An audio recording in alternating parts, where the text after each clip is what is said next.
My dog. Don't buy either of these books. Charlie. Hi everybody, welcome back to my channel.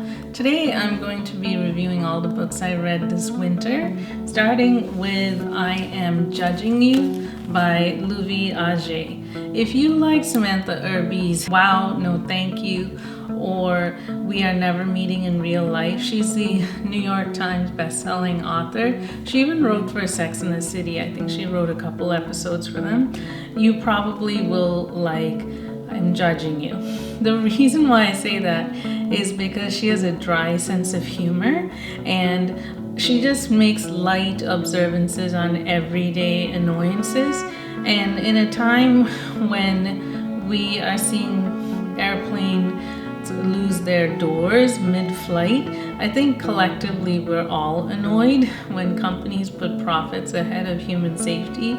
So you'll relate to this book. It deals with everything annoying from racism and homophobia to people who overshare on the internet. So this is a nice light read, and it could be a modern code of manners, like a rule book for how to be a better person and less annoying.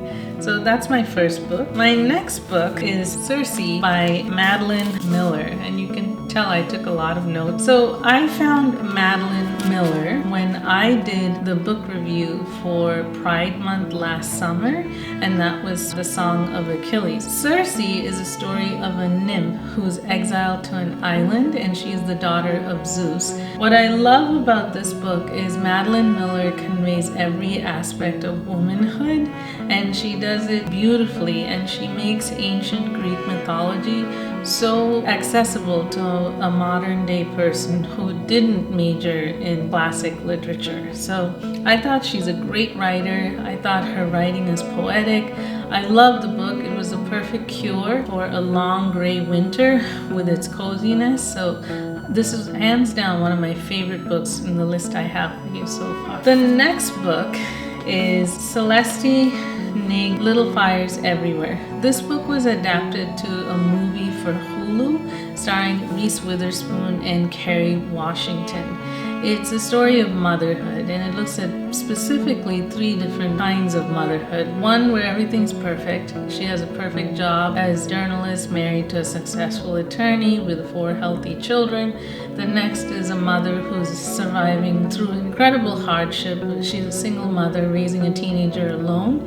And the last is a mother who's forced to give up her daughter, and all these women's lives come together when the woman with the perfect life is helping her friend keep custody of the newly adopted baby. I won't give it away, but I thought it read like a whodunit book, because you think to yourself, there's no way the author gave the ending away in the beginning. I'm not going to spoil anything for you. I thought it was a really good book. It takes place in an idyllic suburb of Cleveland, Ohio. Apparently it's actually a real suburb where it was so carefully planned the children didn't cross the street more than once in order to get to school. I thought it was brilliantly done, and I really liked how it showed how motherhood can be so different for different people. I think it's a great Mother's Day gift, and it's Little Fires Everywhere. The next one is Crying in H-mart. This is my book pick for Asian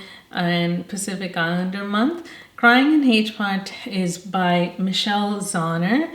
I didn't know this. Michelle Zauner is a talented musician, and to add to all of her talent, she became an author as well. She has a band called Japanese Breakfast. This is a story of a girl who's half American, half Korean, and she is losing her mother to cancer. And what I love about this book is it's unapologetically Korean, meaning I had to do the work. She didn't translate Korean dishes. She didn't translate Korean culture. She just said it as it is. And whereas most people, I think, if they're writing about their culture, they'll say, and tteokbokki is, and bibimbap is.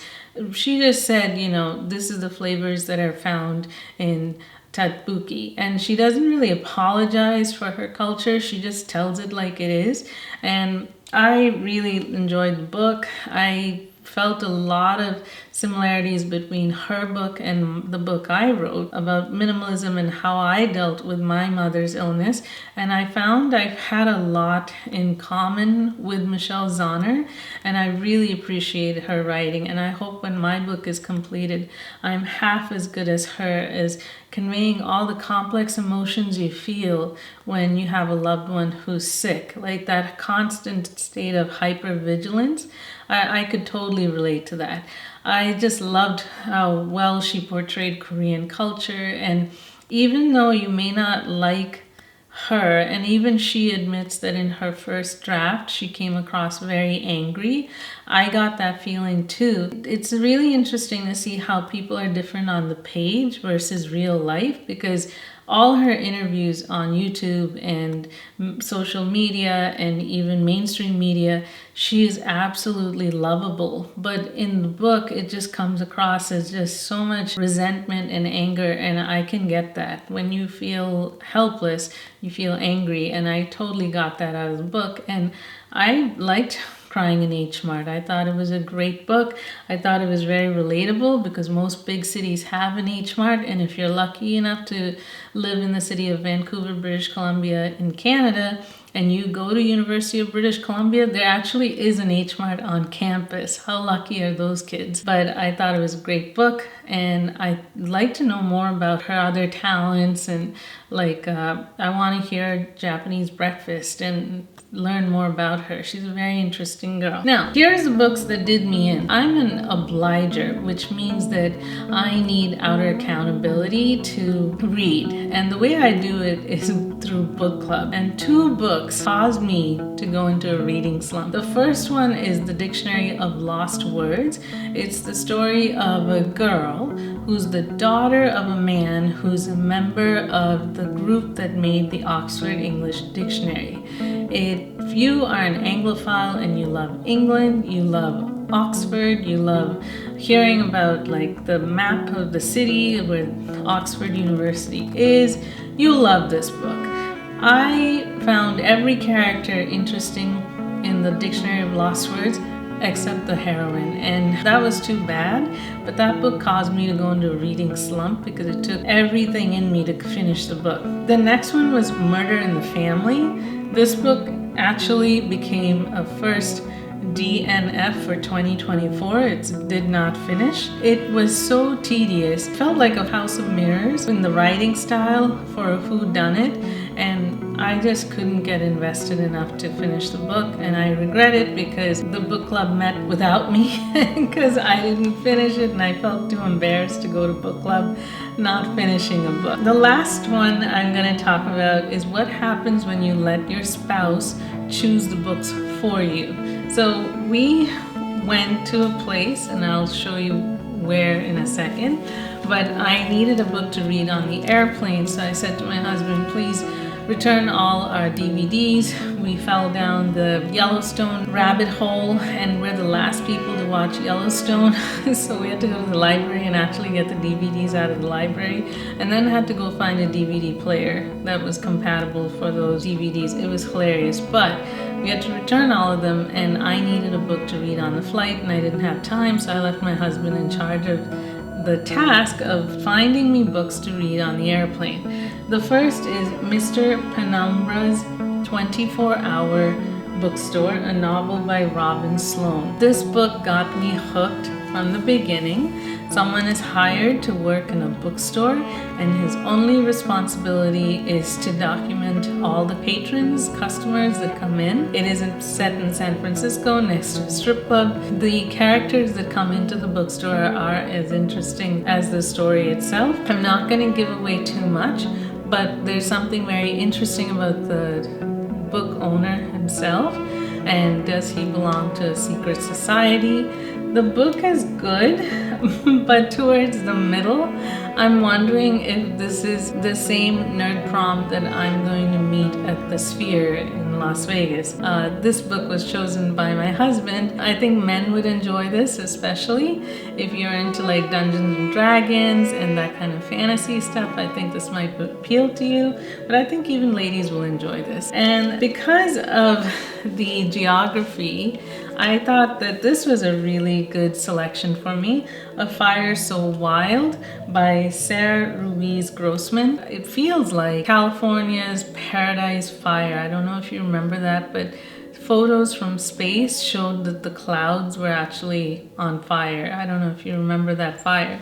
There have been so many fires on the West Coast. I've never been to Vegas, but when the plane landed, I just felt the sense of like, we're on a totally different landscape. We're in the middle of a desert, and the population of Las Vegas apparently is 650,000. And you just feel so vulnerable. Like, what if you run out of water? So I thought this book was kind of similar. It doesn't take place in Nevada. It takes place in California.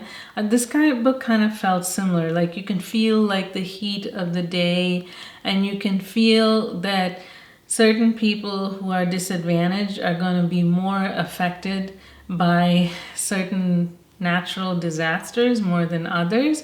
And it addresses the housing shortage and who are the people who are most affected by it. So far, I'm not very far. I like it. It's a good read. He also chose 2 guidebooks for Las Vegas. And I actually liked this one better than this one. This is Four Doors Las Vegas. This one is the unofficial guide, and I like the unofficial guide better than the official guide because it talks about tipping and things like this. Here's the thing. Don't buy either of these 2 books because YouTube does a way better job of explaining Las Vegas and tipping and all the sites and all the good stuff. The last book is more of nonfiction. It is A Perfect Mess, The Hidden Benefits of Disorder. How crammed closets, cluttered offices, and on-the-fly planning making the world a better place. Eric Abrahamson and David H. Freedman. Now, this is a book that I'm reading for myself to loosen up a little because I'm always trying to make the house look like nobody lives here, and it's a big source of stress. And what if I just loosened up just a little to find that happy medium of where I'm happy and I'm not driving everyone around me crazy trying to keep the house perfect. And I'll save you the suspense. My house is not perfect, and that's a big source of stress. And wouldn't my life be a little less stressful if I just embrace a little bit more mess? So that is my list of books that I'm reading right now, and I finished reading. I hope you got something valuable from my book list, and I'll see you in the next video. Bye for now.